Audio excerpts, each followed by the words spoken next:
예, 이 시간 하나님의 은혜가 함께 하시기를 소망합니다. 오늘은 일정상 설교를 좀 빨리 마치도록 그렇게 하겠습니다. 오늘의 본문 말씀은 갈라디아서 6장 7절에서 9절까지 말씀입니다. 제가 읽겠습니다. 스스로 속이지 말라. 하나님은 만홀히 여김을 받지 아니하시나니 사람이 무엇으로 심든지 그대로 거두리라. 자기의 육체를 위하여 심는 자는 육체로부터 썩어진 것을 거두고 성령을 위하여 심는 자는 성령으로부터 영생을 거두리라. 우리가 선을 행하되 낙심하지 말지니 피곤하지 아니하면 때가 이름에 거두리라. 이렇게 성경에서는 우리가 때가 이르면 거둔다고 말씀하고 있고, 우리가 무엇을 심는지 말씀을 하고 있습니다. 우리는 살아가면서 우리가 알든지 모르든지 간에 하여간 무엇인가를 심고 살고 있습니다. 여러분들은 오늘 하루 살면서 무엇을 심으셨나요? 하나님께 많은 것을 좀 심으셨나요? 우리가 이렇게 심은 그러한 결과는 지금 우리에게 우리 삶에 돌아오게 돼 있다고, 이렇게 반드시 돌아오게 돼 있다고 말씀하고 있습니다. 그래서 지금 우리에게 돌아오지 않더라도 우리의 인생과 우리의 자녀와 후손에게 이제 이렇게 지금도 여전히 고스란히 돌아오고 있음을 우리가 알 수 있습니다. 그래서 우리의 삶의, 현재의 삶의 대부분은 우리가 과거에 심은 씨앗의 결과라고도 할 수가 있는 것입니다. 그래서 우리의 과거는 바꿀 수가 있습니까? 예, 바꿀 수가 없습니다. 하지만 미래는 바꿀 수가 있습니까? 예, 바꿀 수가 있죠. 어떠한 방법으로 바꿀 수가 있습니까? 예, 우리가 지금 현재 존재하고 있는 이 현재라는 이 곳에서 우리가 하나님 앞에 심기를 시작해야 하는 것입니다. 그래서 오늘 이제 본문 말씀에서 이렇게 심고 거두는 중요한 원리를 지금 말씀하고 계시죠. 그래서 그 첫 번째 원리에 대해서 말씀하고 계시는데, 그 말씀이 7절 말씀에 사람이 무엇으로 심든지 그대로 거둘 것이라고 이렇게 말씀하고 있는 것입니다. 그래서 하나님의 말씀은 진리이며 거짓이 없습니다. 그렇기 때문에 이 본문 7절 말씀은 무엇을 심든지 간에 그것을 너희가 반드시 돌려받을 것이라는 그러한 하나님의 말씀인 것입니다. 그래서 이 본문 7절 말씀에 또 보게 되면은 그 앞절에 스스로 속이지 말라는 말씀과 더불어서 하나님은 만홀히 여김을 받지 않으신다고 이렇게 기록되어 있습니다. 그래서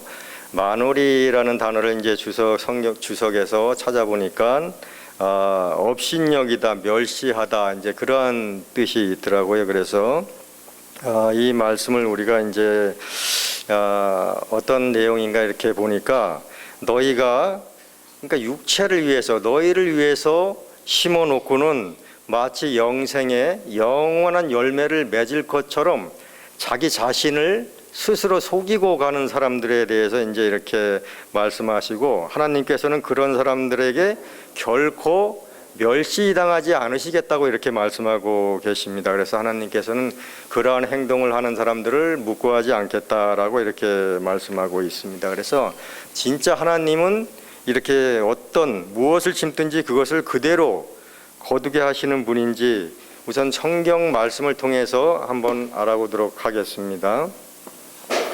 성경 말씀 사무엘상 2장 30절을 보면은 이러한 말씀이 있습니다. 그러므로 이스라엘의 하나님 나 여호와가 말하노라. 내가 전에 내 집과 내 조상의 집이 내 앞에 영영히 행하라 하였으나 이제 나 여호와가 말하노니 결단코 그렇게 아니하리라. 나를 존중히 여기는 자를 내가 존중히 여기고 나를 멸시하는 자를 내가 경멸히 여기리라. 이렇게 말씀이 주어져 있습니다. 그래서 이렇게 아론의 집에 영영히 세우시겠다, 행하시겠다 이렇게 말씀을 하셨는데, 이제는 이렇게 엘리 제사장 그 가문에 대해서 결단코 그렇게 하지 않겠다고 이렇게 말씀하고 계십니다. 그래서 이렇게 하신 이유가 무엇입니까? 다들 아시죠? 이 엘리 제사장과 그 아들들, 그 가문이 어떻게 했습니까? 하나님을 만홀히 여겼다는 겁니다. 하나님을 멸시했다는 것이죠. 그러한 행동들을 그들이 한 것이죠. 그래서 그들이 이렇게 하나님을 만홀히 여겼기 때문에 하나님께서는 결단코 이렇게 행하지 않겠다고 이렇게 말씀을 하고 계시는 겁니다. 그래서 하나님께서는 우리가 하나님께 선한 것, 영원한 것, 좋은 것을 심어 놓으면 하나님께서는 우리가 하나님을 존중히 여기는 것으로 아시고 하나님께서는 그 심은 자에게 존중함으로 이렇게 거두게 해 주시겠다고 이렇게 말씀하고 계시는 겁니다. 그러나 만약 우리가 하나님을 멸시하는 그러한 마음으로 불순종하는 마음으로 살게 될 때에는 하나님께서 그들을 경멸하시겠다고 이렇게 말씀하고 계시는 겁니다. 그래서 다 아시는 바와 같이 엘리 제사장의 아들들 홈니와 비느하스가 얼마나 많은 그러한 불충 죄를 저질렀는지는 다 아실 겁니다. 그래서 사무엘상 2장 12절에서 17절을 보게 되면 그 말씀이 쭉 나와 있는데 시간상 생략을 하도록 하고요.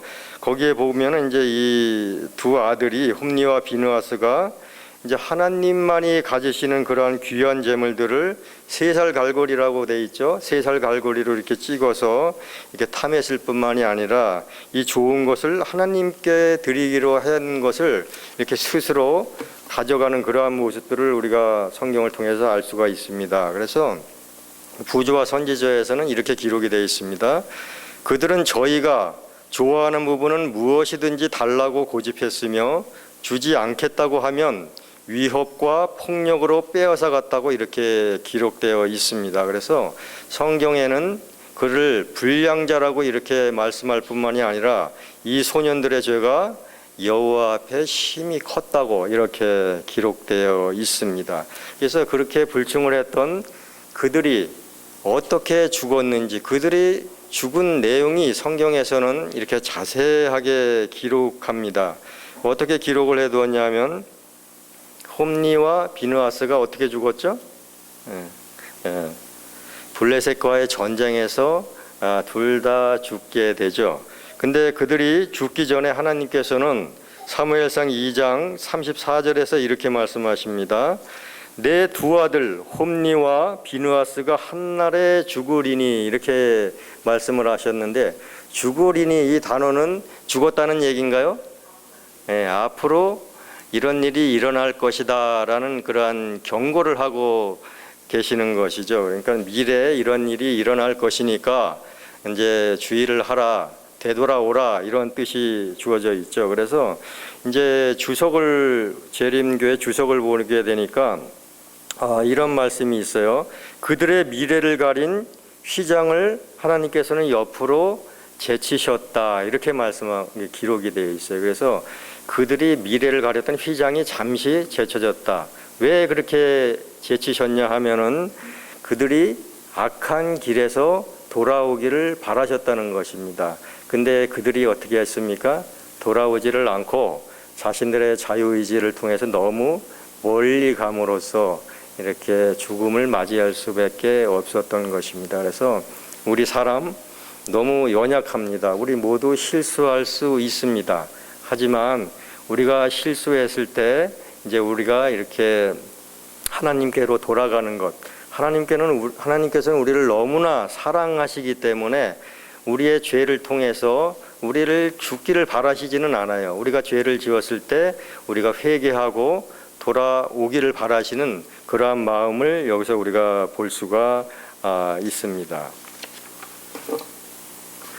그래서 우리가 이렇게 그 엘리 제사장 그 자녀들 홈니와 비느하스가 이렇게 불충을 저지를 수밖에 없는 그러한 이유 중에 하나가 엘리 제사장이 너무나 우유부단하고 부모로서의 역할을 이제 충실히 감당하지 않았기 때문에 이제 이런 일이 일어났었죠. 그래서 창세기 18장 19절에 보면은 하나님께서 아브라함에게 이런 말씀을 하십니다. 내가 그로 그 자식과 건속에게 명하여 여호와의 도를 지켜 의와 공도를 행하게 하려고 그를 택하였나니 이는 나 여호와가 아브라함에게 대하여 말한 일을 이루려 함이니라. 이렇게 말씀이 주어져 있습니다. 아브라함을 택한 이유가 뭐라고 나와 있습니까? 그 자식과 권속들에게 명하여 여호와의 도를 지켜 의와 공도를 행하게 하려고 그를 택하였나니 이렇게 기록되어 있습니다. 그래서 우리는 가정에서 우리의 부모의 역할이 얼마나 큰 것인지, 우리가 자녀를 어떻게 지도해야 하는지 이 말씀을 통해서 우리가 또 알 수가 있는 것입니다. 이렇게 엘리 제사장은 자기의 자녀들이 자기를 지배하도록 허용하였다, 이렇게 부조와 선지자는 기록하고 있습니다. 그래서 아버지가 자녀들의 종이 되었다고 이렇게 기록되어 있는 것입니다. 그래서 또 그 사무엘 하를 보게 되면은 이제 다윗이 등장하게 됩니다. 그래서 다윗은 다윗 한 인물을 통해서 그가 하나님께 존중을 받았을 때는 그가 왕이 되었지만, 또 왕이 된 동시에 그가 하나님을 멸시하는 그러한 삶을 살았을 때는 그가 이제 공고함을 겪게 되는 그러한 내용이 이제 나와 있습니다. 아시는 바와 같이 다윗이 자신의 그 우리야 장군 이제 그 부인을 취하고 또 중심마저 죽이는 그러한 범죄를 저지르고 매일 예배를 드리고 성전에서 그렇게 해도 그의 마음은 결코 편치 않았다는 것이죠. 이제 그런 상황에서 그가 진짜 진정으로 참여하고 회개하고 하나님께 돌아왔을 때 하나님께서는 이제 그 다윗의 인생을 다시 마지막까지 견고하게 세워주시는 것이 바로 사무엘하의 주제입니다. 그래서 여기 이제 다윗이 회개를 하였는데, 이제 우리가 정로의 계단을 보게 되면은 그 다윗의 회개는 진지하고 철저하였다, 이렇게 기록되어 있습니다. 그래서 진지하고 철저하였다. 그럼 그가 어떠한 마음을 가지고 기도를 했는가? 기록된 것을 보니까 자기의 잘못을 적게 보이려고 노력하지 않았다는 것입니다. 그리고 자기 자신의 한 일의 결과를 회피하고자 하는 마음이 없었다는 것입니다. 성경에는 많은 인물들이 회개를 하지만 어떠한 마음을 가지고 회개합니까? 발람이 그렇고 가론 유다가 그렇고 애굽의 바로 왕이 그렇고, 그들은 뭐를 두려워했습니까? 죄의 결과를 두려워했죠. 그렇기 때문에 진정한 회개를 하지 않았다는 것입니다. 하지만은 다윗은 죄 자체를 증오를 했고 자신이 성결해지기를 간절히 기도했던 그 다윗이었습니다. 그래서 우리가 회개라는 단어를 참으로 자주 쓰고 또 많이 쓰지만, 우리가 진정한 회개가 무엇인지를 우리가 깨닫고 진정하고 철저하게 이렇게 다윗처럼 그러한 회개한 그러한 마음을 가져야 하겠다라는 그러한 말씀이 이렇게 주어져 있는 것입니다. 그리고 이제 우리가 이렇게 하나님의 일을 하다 보면은 이제 때가 여기 말씀 나와 있는 것처럼 열매를 거두게 되는데, 때가 이르면 거두게 해 주시겠다고 이렇게 말씀이 주어져 있는데, 그 과정이 평탄치만은 않죠. 우리가 열매를 맺기까지의 과정이 참 힘든 부분도 많이 있습니다. 우리가 바울을 봤을 때 바울만큼 예수님을 위해서 또 고난을 많이 받았던 그러한 사람도 아마 없었을 것입니다. 그랬던 바울이 고린도후서 4장 17절과 18절에서는 이렇게 말씀하고 있습니다. 우리의 잠시 받는 환난에 경한 것이 지극히 크고 영원한 영광에 중한 것을 우리에게 이루게 함이니, 우리의 돌아보는 것은 보이는 것이 아니요 보이지 않는 것이니 보이는 것은 잠깐이요 보이지 않는 것은 영원함이니라, 이렇게 말씀을 하고 있습니다. 여기 보면 바울이 그렇게 고난을 당했음에도 그 환난, 그 고난을 경하다고 이렇게 표현하고 있죠. 그렇다면 바울이 그보다도 더 중요한 무엇이 있기 때문에 자신의 그 고통도 이렇게 경하다고 표현하고 있지 않겠습니까? 이 바울의 시선이 어디 고정되어 있기 때문에 그렇습니까?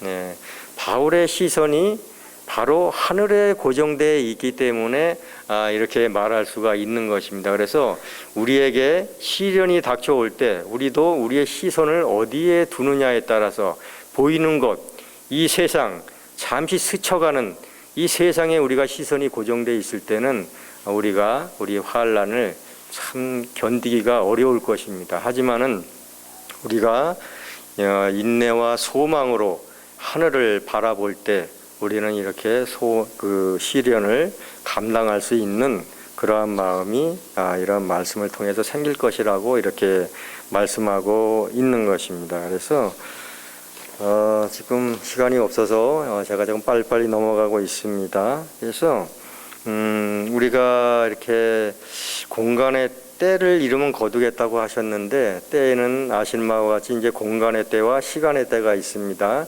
하나님께서는 우리가 이 땅에서 어렵게 하나님을 믿고 수고하고 했을 때 그 보상은 어디서 해주신다고요?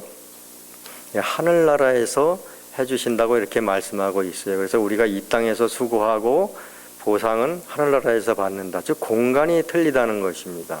그리고 또 때에 따라서 다른 말씀은 시간의 때가 또 있다는 것이죠. 그래서 우리가 지금 우리가 심지만은 그 심는 것이 바로 거둘 수도 있지만은 우리 자식 때 또는 그 후대 이렇게 거둘 수도 있다는 것입니다. 그래서 하나님께서는 바로 이렇게 거두게 하실 수도 있지만은 다음 세대에 거두게 하실 수도 있다는 것입니다. 그래서 그런 경우가 더 많이 있는 것 같습니다. 그래서 솔로몬도 우리가 아시는 바와 같이 그가 이제 왕이 돼서 그가 한 얘기가 그렇죠. 이렇게 얘기하고 있죠. 열왕기상 3장 6절에서 솔로몬이 가로되 주의 종 내 아비 다윗이 성실과 공의와 정직한 마음으로 주와 함께 주의 앞에서 행함으로 주께서 저에게 큰 은혜를 베푸셨고 주께서 또 저를 위하여 이 큰 은혜를 예비하시고 오늘날과 같이 저희 위에 앉을 아들을 저에게 주셨나이다. 이렇게 솔로몬이 왕이 되고 나서 자기가 왕이 된 이유를 이렇게 하나님 앞에 다윗이 자기 아버지가 성실과 공의와 정직한 마음으로 심었기 때문이라고 이렇게 말씀하고 있는 것입니다. 그래서 이제 짧은 말씀이었지만 이제 말씀을 마치면서 이제 여러분도 성도 여러분도 남은 시간 동안 하나님 앞에 하나님께서 기뻐하시는 그러한 것으로 영원한 것으로 심으시기 바랍니다. 그래서 하나님 앞에 이렇게 오늘을 심을 때 하나님께서는 성도 여러분이 심었던 것을 반드시 여러분에 대해 아니라 할지라도 하나님의 나라에서 혹은 후대를 통해서 하나님의 영광과 심은 것에 대한 열매로 보상하시는 그러한 신실한 그러한 하나님이심을 마음속에 간직하시길 바라면서 말씀을 마치도록 하겠습니다. 감사합니다.